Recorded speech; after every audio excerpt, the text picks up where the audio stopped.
Welcome to Homeroom. All opinions expressed by hosts and podcast guests are solely their own and do not reflect the views of their employers or affiliated organizations unless explicitly stated. This podcast is for informational and entertainment purposes only and does not constitute legal, financial, or professional advice. Welcome, everyone, to another episode of Homeroom. Today we have Mike Meehan. Hopefully I said that correctly. That is right. Yeah. Awesome. We're off to a great start. Yeah. I've got Mike Meehan here. He is a senior loss control specialist, specifically dealing with workers' compensation. Mike, how are you doing today? Yeah, outstanding. It's a beautiful day outside and just glad to be here. So yeah, we thank you for making the trip out. Where did you drive from? You're from the east side of the state, correct? Yep. So a little bit closer to Detroit and live in the northwest suburbs. So it takes me typically about 2 hours to get over here on the west side. And I know that drive is a little bit of a hike. I made it a few weeks ago, but yeah, hopefully it was smooth for you. Yeah, not too bad. Yeah. So a few slowdowns, but it happens with that morning traffic, but we're glad you made it. And we're going to go over some things with risk management and some de-escalation training. But before we jump into that, why don't you give us a background on loss control and what that looks like when you work with people within education like ourselves? Yeah, absolutely. So I've been with my current insurance carrier for a little over 13 years. Been in the insurance loss control industry since the year 2000. So I've got a lot of experience. We work with multiple different types of accounts in different industries. I've got a pretty good sized book of business within education, healthcare, construction, and manufacturing. I'd imagine that probably looks different for each sector, if you will, right? It probably looks different for healthcare than it does education. Yeah, absolutely. There's certainly different risks and exposures for each account. And so we tend to have to be a little bit more of experts in everything. Yeah, kind of like a jack of all trades. Right. Within education specifically, what does that look like if you're going in to work with an educator? What types of things are you looking for when you're trying to help with that risk management? Yeah, so there's definitely different risks. The biggest one, of course, is going to be coming from slips, trips, and falls. So there's a lot of exposure from getting just from the parking lot into the classroom and then throughout the day, navigating the hallways and the congestion and everything that happens in that aspect. And then the second biggest thing is definitely going to be with combative situations and injuries that can happen to pretty much everybody throughout the organization. But specifically, we look a little bit more at the teachers and staff for workers' compensation. And is that like something common to see, like slips, trips, and falls within schools? Or, when you go in, are you like, yep, these rugs need to go? Like, how does that kind of shake out? There's definitely a lot of things, especially here in the northern exposures. We look at the ice and snow exposures that we have. The snow keeps falling down. It's not going to listen to us. And we try to go out there and plow. We try to shovel. We try to throw salt, but there's still going to be just unique things such as frost heaves and things that happen. Plus, sometimes what happens too within the education field is that the teachers try to have a certain attire, and aesthetics. So they are wearing a little bit nicer shoes, and they're not necessarily going out like they're hiking in snow and things like that. So it does create a little bit more of a risk. Yeah, I've slipped a few times with dress shoes, walking through a parking lot, so I can see where that's going. Yeah, there's not a lot of good tread patterns is what we would think about, or even slip-resistant soles sometimes in those types of shoes. So we originally got connected through our HR department, and, Edge staff ourselves is branching out into new lines of business. And one of those areas is specialty staffing. Now, when you mention risks with students and teachers, issues can arise. And I certainly understand it's not just with the specialty staffing division. This could be, your gen ed. But why don't you give us a brief overview with the risks that can come with that? And then we can move into some of the ways that you can mitigate those risks. The biggest one, certainly that we would focus on today would be combative injuries. So that could be anything ranging from verbal abuse, but that typically wouldn't lead to a claim within the insurance industry. But certainly things that we would address, in certain situations, because we want everyone to be comfortable that's working in those classrooms. The other things would be bites, pulling of hair, even being hit, and Mm, sometimes tackled for yeah. different reasons. So those are probably the biggest things and areas that we would focus on a little bit more in those classrooms. Okay. Yeah. I know there was a case study that, again, our HR had kind of forwarded over. Can you kind of use that as the groundwork? That was from the Miami Herald, I believe. Yes, absolutely. So a little bit of background about it. The young man that was in that situation was a little bit older. I believe he was about 17 years old, and Okay. he was a good sized person. I believe he was about 6'7" and muscular. And his disposition, I believe, was autism, but there may have been other things that are Sure. associated with it. I'm certainly not a doctor by any means. But the situation that happened there was he had a one on one aide. He was in the general classroom setting, but he had the one on one aide. And for one reason or another, he was distracted with something. The teacher had taken away an item that was important to him. And as we know within the special needs industry, we have to realize that these people don't always have communication abilities that we normally do for typical kids. So a teacher walked out of the room. The student followed and eventually started running after her and tackled her and was beating on her. And so, unfortunately, what happened was is that when people came and pulled the person off, of course, the aide was injured.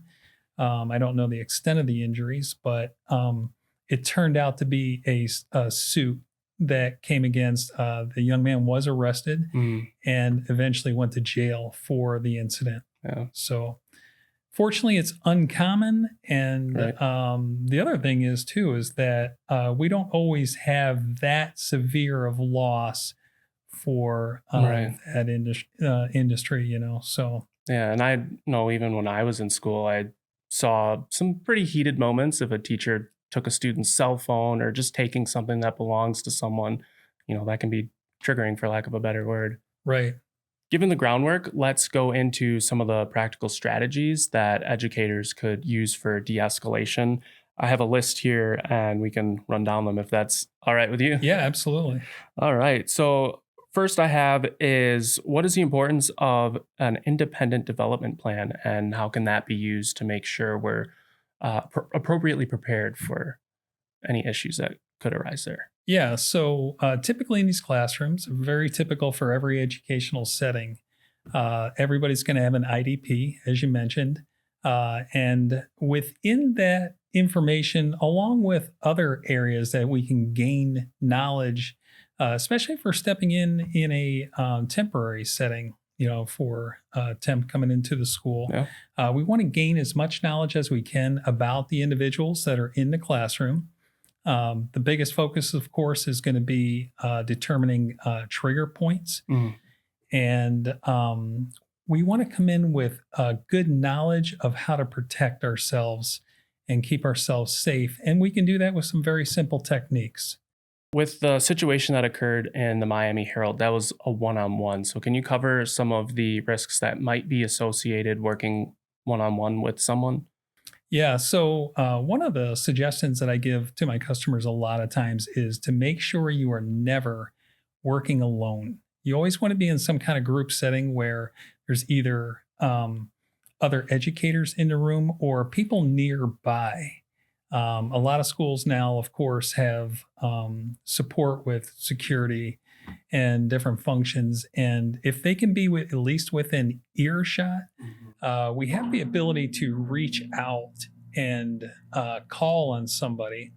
But another good technique too is in the setup of the room is when we're meeting with an individual, whether especially in a one-on-one situation, we always want to keep ourselves with our back to the door.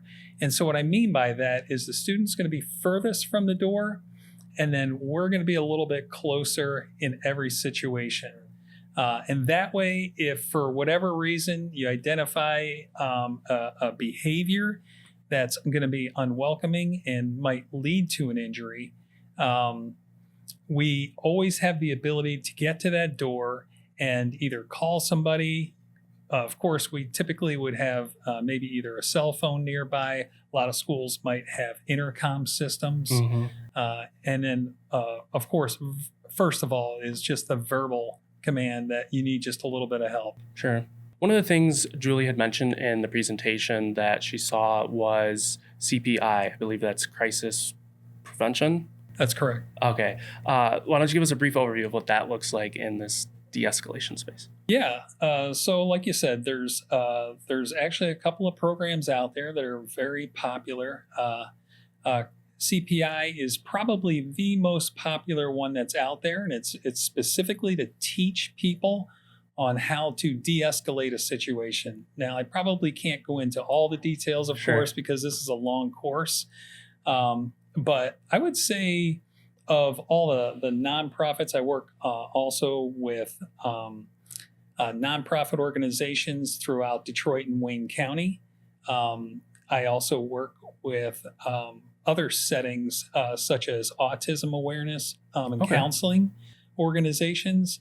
And then, of course, in the educational setting, if we can get trained on the practices of CPI, which teaches you different things on how to verbally talk down a person, especially in a heightened situation. Sure. That's very important. Another good thing is reactionary distance.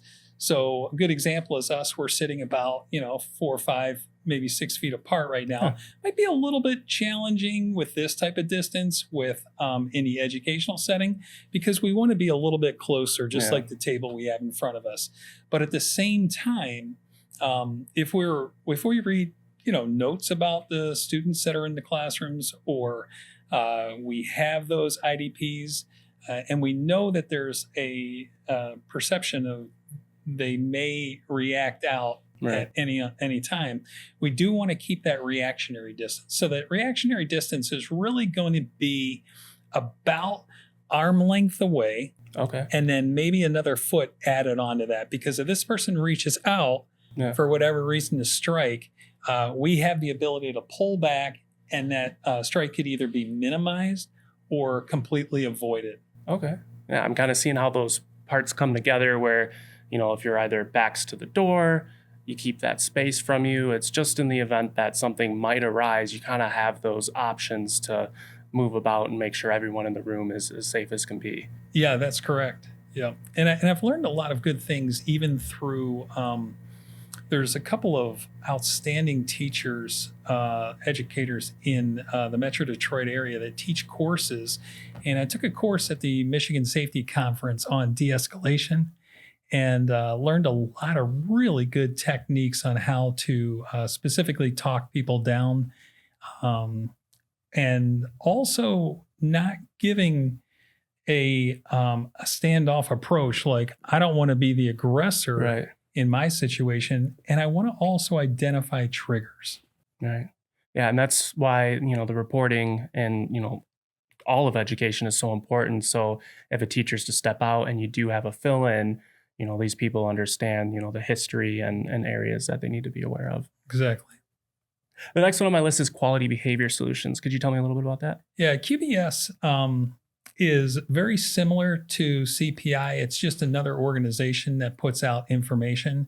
And so a lot of the practices are going to be very similar. Okay, excellent. This is great for our audience. I know through our research that it is something a lot of people are searching for, is these de-escalation trainings specifically for teachers. So it's great that we're, running through some of these options so people can pause and take notes and look into some of these ways that they can acquire more of this information. Yeah, there's certainly, you can do a good search on the internet and find out, where a course might be offered or if it's online. And sometimes organizations offer them within their training programs. Next one on our list here is handle with care. Yeah, so a lot of the terminology in the handle with care is very similar to the other programs. So these are just maybe 3 example programs that I see out there with my customers that they put their employees through. Yeah. So, Okay. So all very similar, just maybe different approaches or segments that they kind of focus on. right. Let's go over some of the protocols. I know in that presentation, some of the ones that were mentioned were regarding fights, taking or not taking items, and you kind of mentioned the aggressor, but why don't we start with when a fight occurs? What are some of the strategies and things that people should or should not do when a fight breaks out? Yeah, absolutely. Certainly, with a you see this a little bit more, of course, in typical classrooms. Hmm. Two individuals, they just get together, whether it's inside the building or sometimes they take it outside. The best approach, of course, is to not engage. I've had a lot of losses that showed up in my loss runs to where a couple of people were going at it, fist fighting, and then the teacher, the educator, would come back in and try and break these people up. But they have to realize that they are in a different mindset Yeah. at this point. They're in their own world. Of course, our police department are highly trained on these areas to be able to step into certain situations, and if they get in heightened situations, most of the time they can just disengage for whatever reason. But students in a classroom are not trained in any way. Right. They just know that they've been wronged and they're going to right the situation by using physical means, and that's very unfortunate. So if we can train our teachers not to engage and say, hey, we need to either speak to these people or get the school security guard or whoever is taking care of those types of things. Bring someone in who's probably more trained and qualified to handle the situation. Yeah, exactly. Yeah, that's interesting because that goes completely against instinct, right? Because these educators are there to take care of the students and people in the classroom, and your first instinct is, I want to protect both of them and stop this fight, but you're also putting yourself in danger too at that point. You are. Yeah.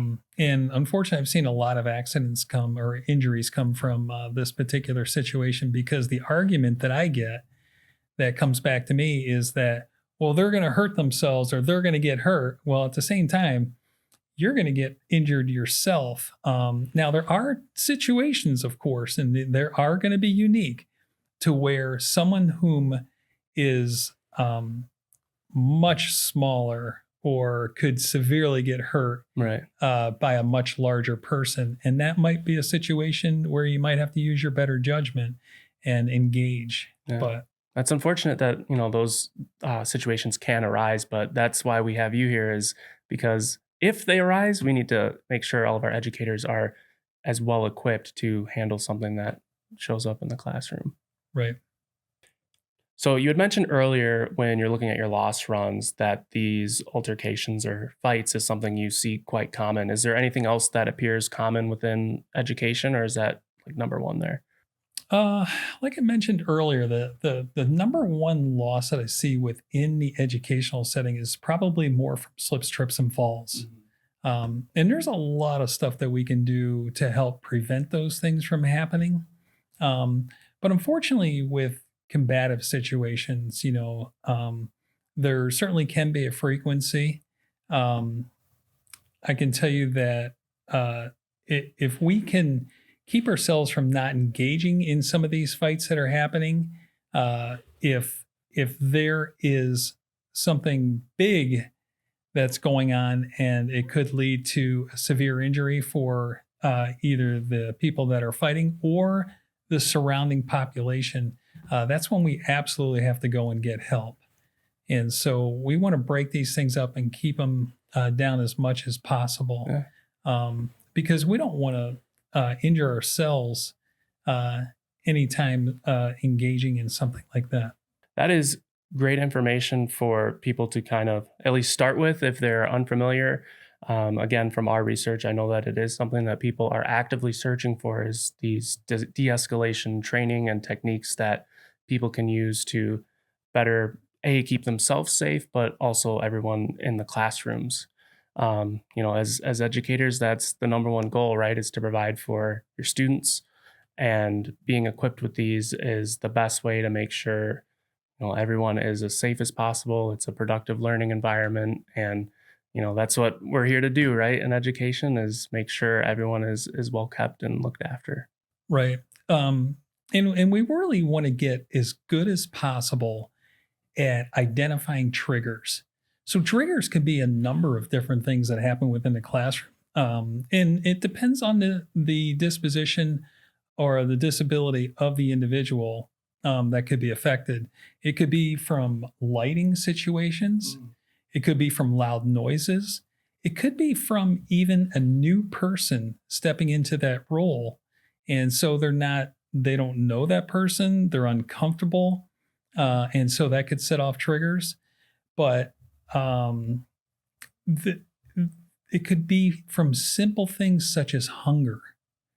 So even a good example is I was serving at my church, and I serve in the elementary age group for the kids while service is going on. And I had a couple of young men, and they were brothers, and they were the most disruptive that I've had in a really long time. And not to give any details about it, but we spoke to the parents afterwards, and the first thing that they mentioned was, yeah, I think the one thing is that they both came in hungry, and we didn't stop for food prior to going in for church. And so I really started searching that a little bit more, and actually found it on some of the more professional sites, is that hunger can really lead towards when a person would act out.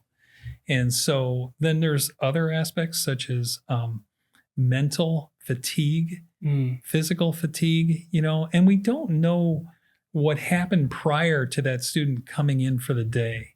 And so we have to have empathy. And again, they don't always have the words to be able to communicate like you and I do on a talking basis. So one of the things I would ask, I got two more questions for you, and then we can let you run. What would be a closing thought if I'm an educator or a district on, okay, de-escalation training, where do I start to make sure, my staff and myself are going to be the best prepared? Yeah, so there's of course different levels of this to think about. Number one, if we think about the district or the head of the school district, we have to have the teachers prepared. So any time that we can prepare them, as we spoke earlier about their IDPs, maybe notes that are being taken. Let's say a full-time teacher is out for the day. They can jot down some notes of different things and even identify some of the triggers that they may have to come across with certain individuals. One unique thing about myself is that I happen to be a special needs parent. Now my daughter is 23, but she's still in the school districts because in the state of Michigan, you can go into your 26, which 26. Is probably one of the best programs in the nation. I think it's one of the longer ones. Yes. But I can tell you that with her disposition, which is Down syndrome, we don't have a lot of the issues that you sometimes see with other things. Sometimes different forms of mental health, as well as autism and some of the other things that really doesn't allow an individual to communicate.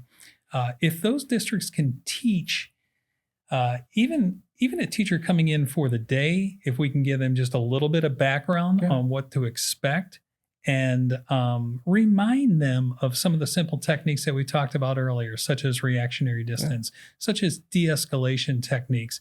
Plus, we don't want our teachers to be the ones that are engaging or in hiding situations. We don't want them the ones sticking their finger into faces, or even sometimes touching a student can be another trigger point. So if we could do that, remind them to say, hey, keep your back to the wall or to the door, so you have a little bit of an out, and then reach out to some of the other classrooms if there's anything that you need a little bit more. Now, if we look at it on the level of the educator, what can they do going in? Well, number one, they could watch a podcast, kind of like what we're doing, just to learn a couple of additional techniques. But you could even search for terminologies, so classroom combativeness, how to protect yourself, techniques on de-escalation. And there's so many great professionals out there, and the resources are available, and they're free. So, and they're accessible at any time. So those are probably the biggest things I would look at. All right. I don't want to throw a curveball at you, but my closing question I've asked all of our guests, Okay. is in your educational career, do you have an educator that has stood out or made an impact in your life? Wow. Actually, the person that I think about the most is my high school track coach. Um, he was a PE teacher, and then later on worked for the district. But he is the one person that has always spoke into my life and has made me become a better person, as well as the best athlete that I could ever be. And I was very fortunate. In high school, I was number 8 in the state in the high jump. Nice. For some reason, I could always jump.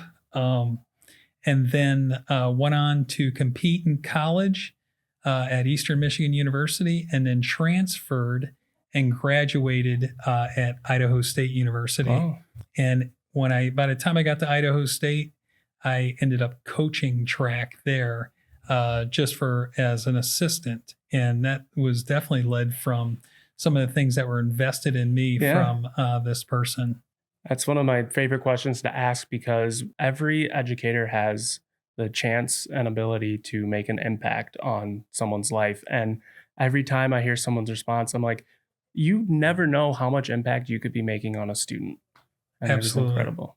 I can tell you that education is such a rewarding field. And as you mentioned, you can invest in those people's lives.